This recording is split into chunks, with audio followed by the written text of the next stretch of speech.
Bonjour mes amis, que Dieu vous bénisse, que le Saint-Esprit, l'Esprit de Dieu, le guide des enfants de Dieu,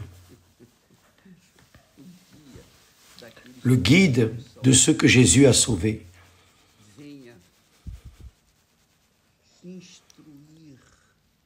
vienne instruire chacun de nous dans le chemin que nous devons suivre, dans nos choix, nos pensées,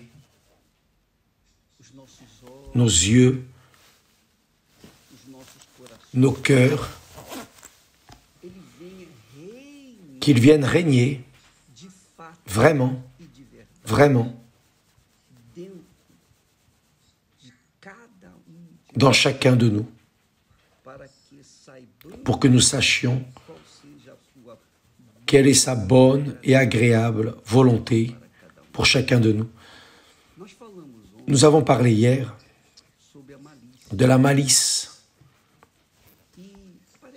et ça semble une bêtise, si simple, mais vous n'avez pas idée à quel point cette parole est importante que l'apôtre Pierre, conduit par le Saint-Esprit, nous passe pour vous, pour moi, pour chacun de nous. Parce que cette parole attire l'attention, allume la lumière jaune d'attention avec quelque chose qui concerne chacun de nous. Chacun de nous, parfois, et c'est ce qui arrive le plus spécialement dans les églises. Que se passe-t-il? Les personnes qui n'ont pas le Saint-Esprit n'ont évidemment pas le discernement spirituel pour s'évaluer eux-mêmes. Au lieu de regarder vers elles regardent les autres. Le diable qui les distrait, le diable qui balance le hocher pour que la personne soit attentive à ses mauvais yeux vers d'autres personnes. Au lieu de se regarder elle-même, elle regarde les autres. C'est un danger très dangereux. Vous n'avez pas idée comme est subtil ce piège de Satan. Maudit. Il fait, il instruit. Il ne vient pas obliger nos yeux à être mauvais, non. Tout simplement, il parle subtilement. Il suggère. Quand Satan est allé vers Ève, il a lancé un doute. Il a lancé un doute. Lorsque Ève était attirée par le fruit interdit, il a lancé un doute. Mais est-ce que c'est la volonté de Dieu que tu ne manges pas de ce fruit, en d'autres mots? Parfois, c'est ce qui arrive. Quand nous regardons avec malice, nous regardons le fruit avec lequel Ève s'est enchantée et avec lequel elle a emmené l'homme à tomber, parce qu'elle est tombée et elle ne voulait pas rester toute seule. Elle a voulu emmener aussi son mari à tomber. Et là est né le royaume du monde, le royaume des ténèbres, le royaume de Satan. Le royaume de Satan, c'est ce monde. C'est ce monde qui a été engendré dans le péché. Jésus est venu dans ce monde pour sauver ceux qui prêtent attention à sa parole, non à la parole du diable. Parce que qui vit dans le royaume de ce monde prête oreille à la voix de ce monde. Mais qui vit dans le royaume de Dieu ne prête attention qu'à la parole de Dieu. Donc, quand je lis ce texte ici, quand le Saint-Esprit dit « Rejetant donc toute méchanceté », et pas seulement la méchanceté, et toute ruse, et pas seulement la ruse, la dissimulation, et pas seulement, mais l'envie, pas seulement l'envie, et toute médisance. C'est très fort. C'est très fort. Chacune de ces paroles donne un livre pour réveiller l'attention de ceux qui dorment, qui somnolent dans la foi. Le Saint-Esprit, lorsqu'il vient, il nous donne la direction. Mais cela ne veut pas dire qu'il va nous conduire comme il conduit un robot. Non. Il nous oriente, nous guide, nous enseigne, nous convainc du péché, de la justice, du jugement. Mais il n'impose pas, il n'oblige pas. Non. Il est Dieu. Et il respecte notre volonté. Il respecte notre libre arbitre. Mais il parle. Certainement qu'il doit être en train de vous parler en ce moment. Parce que lorsque, par exemple, juste à titre d'exemple, lorsque vous allez à l'église et que vous regardez la personne qui est à votre côté, ou devant ou derrière, qui est entrée avec vous, vous observez les détails, le vêtement, les cheveux, le maquillage, enfin.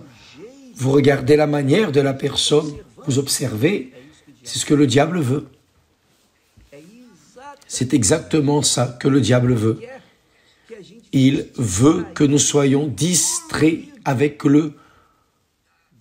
la couleur, par exemple, du maquillage, de cette femme, de cette jeune, du vêtement, ou alors de la beauté du garçon, et des choses de cette nature. Il veut que vous regardiez. Vous savez pourquoi?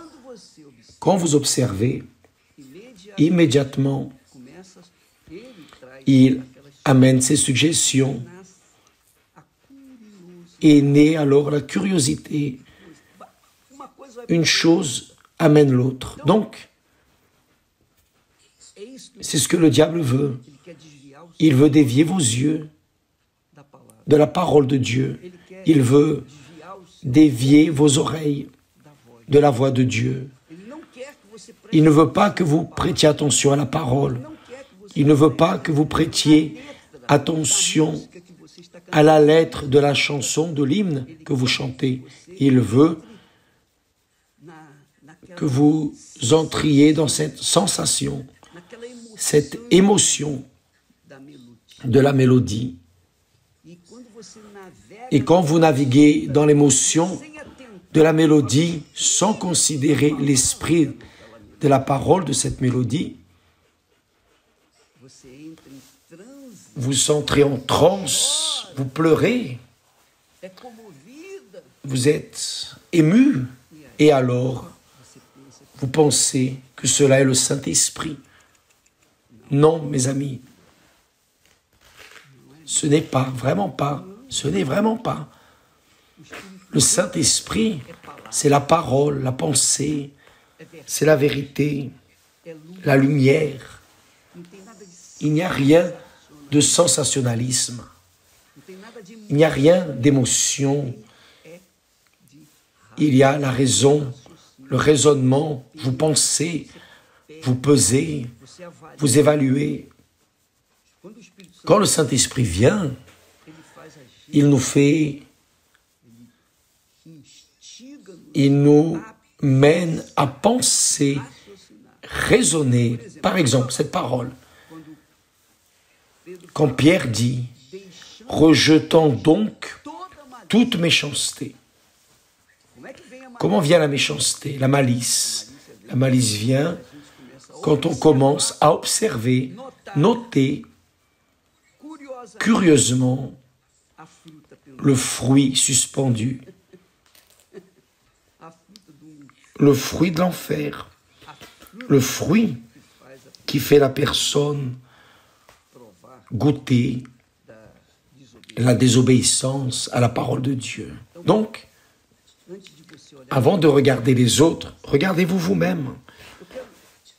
À titre d'exemple, je peux dire cela pour moi.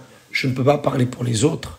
Donc, je ne suis pas ici voulant présenter quelque chose fictif, une philosophie. Je veux parler de mon expérience dans la foi. Depuis le jour où j'ai foulé l'Église, la première fois,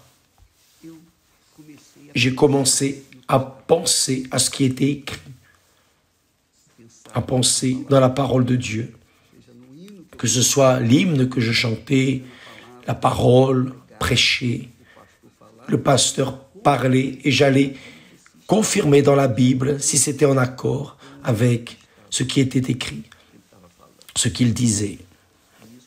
Et vous devez le faire. Quel que soit le pasteur, l'évêque, quel que soit le prédicateur, moi, je veux que toujours vous fassiez une évaluation, pesez mes paroles, mes enseignements, mes prédications en accord avec ce qui est écrit. Si ce n'est pas pareil, si ce que je dis n'est pas pareil à la parole de Dieu, n'acceptez pas. N'acceptez pas. Parce que je sais que le Saint-Esprit est avec moi, mais je suis un homme, donc sujet à des failles. Donc je ne peux pas permettre que vous veniez soutenir votre foi dans ma parole, dans ma prédication. Mais ça doit être dans la parole de Dieu. Ça, c'est l'intelligence, la foi intelligente. Ce n'est pas la malice, non. Vous utilisez votre raisonnement. Oui, vous devez confirmer ce qui est écrit. Donc, quand le Saint-Esprit dit « rejetant donc toute méchanceté, malice, 100%, toute la malice, la méchanceté, c'est-à-dire ne regardez pas les autres, n'observez pas les autres, parce que ce qu'il dit concerne chacun de nous. Dieu parle ici à chaque chrétien. Ce n'est pas pour des personnes ponctuelles, c'est pour nous tous, pour moi y compris. Donc, rejetant donc toute méchanceté. Ce que je veux friser ici, c'est qu'au début de ma foi, j'ai toujours observé ce qui était écrit, ce que j'écoutais, je pensais, les pensées de Dieu. Je voulais savoir, je voulais connaître, je voulais le salut. Je n'étais pas sauvé, j'étais en processus de gestation, disons ainsi. Et j'avais ce principe avec moi, ne pas observer les autres, ne pas regarder tel ou tel ou tel, qui que ce soit. Je restais focalisé dans ma personne, parce que c'est moi qui voulais être sauvé. Et si je veux être sauvé, je dois prendre soin de mon choix. Et là, c'est dit, rejetant donc toute méchanceté, toute malice, donc je dois prendre soin de moi. Vous devez prendre soin de vous. Ne regardez pas les autres, parce que ça ne sert à rien de vouloir gagner les autres, ça ne sert à rien que nous voulions gagner les autres et perdre notre âme. Ça ne sert à rien de prêcher aux autres et de et de ne pas assimiler pour nous-mêmes ce que nous prêchons. Donc, laissez, rejeter toute malice, quelle que soit l'attention que le hocher du diable attire, appelle, allume l'attention, attire l'attention, vous n'allez pas faire attention à ça. Vous allez faire attention à ce que Dieu dit. Vous allez à l'église, vous allez chercher la présence de Dieu, allez dans la pensée des choses de Dieu. Ne restez pas préoccupé ou occupé à penser aux problèmes autres. Regardez-vous, parce que pour pouvoir recevoir, vous devez investir votre vie, mettre toute votre vie sur l'autel. Ça ne sert à rien de monter sur l'autel avec le cœur préoccupé, n'est-ce pas? Avec le cœur dans le doute, avec le cœur rempli de malice, de rancœur. Donc, prenez soin de vous-même. Prenez soin de vous. Regardez-vous. Si vous voulez aider quelqu'un, priez pour la personne. Demandez à Dieu pour elle, d'accord. Mais vous ne pouvez pas rester en train d'observer des personnes ou des choses. Vous devez regarder vers vous.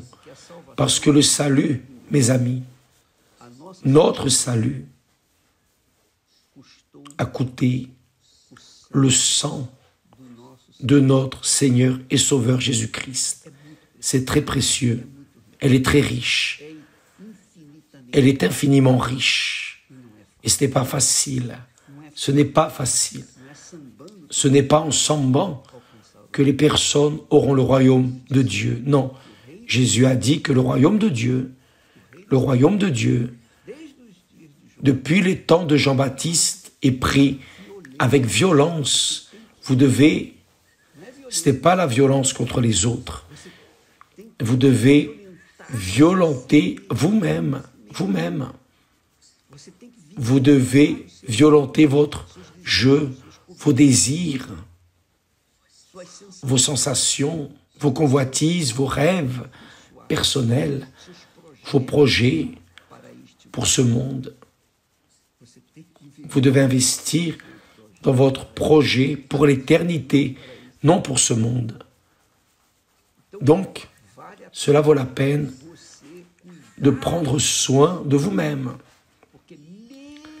Parce que même en étant rempli du Saint-Esprit, j'ai vu beaucoup de personnes tomber, malheureusement.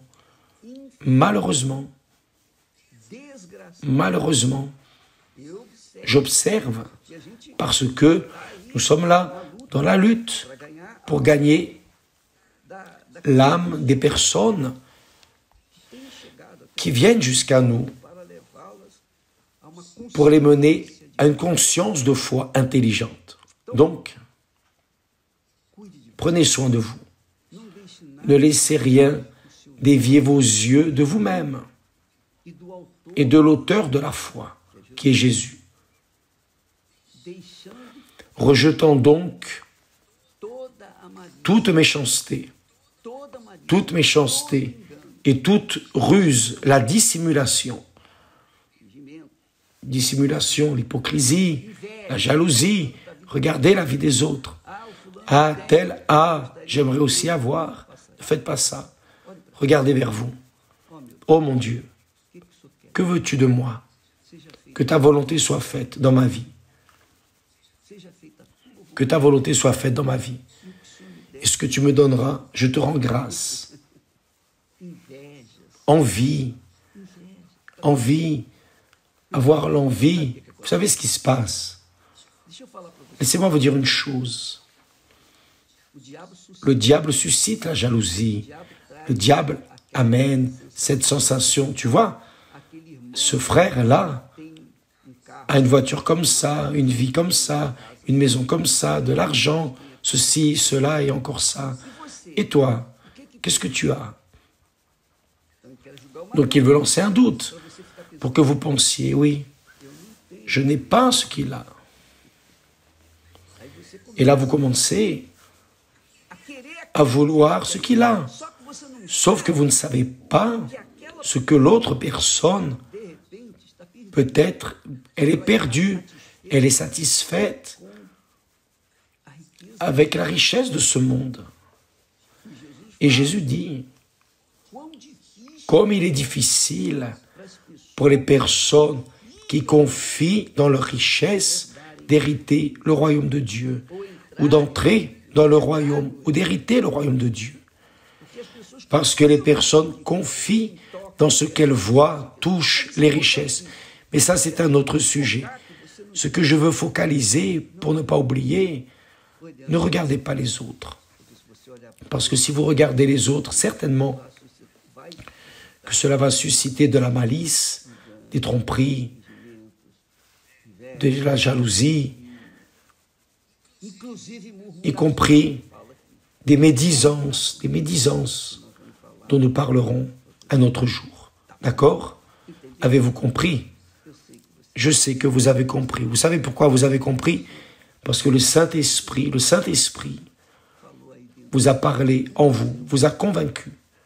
Vous pouvez lire cela en première épître de Pierre, chapitre 2, verset 1. Je vais laisser ici, enregistrer, pour méditer ensuite. Voir dans votre Bible, lire, méditer, raisonner, peser, évaluer et tirer la conclusion que c'est ce que vous devez faire. Désirer affectueusement, désirer comme des enfants nouveau-nés le lait spirituel, non falsifié et pur, afin que par lui, vous croissiez. Demain, nous parlerons plus à ce sujet. Que Dieu vous bénisse tous et à bientôt. Grâce à Dieu.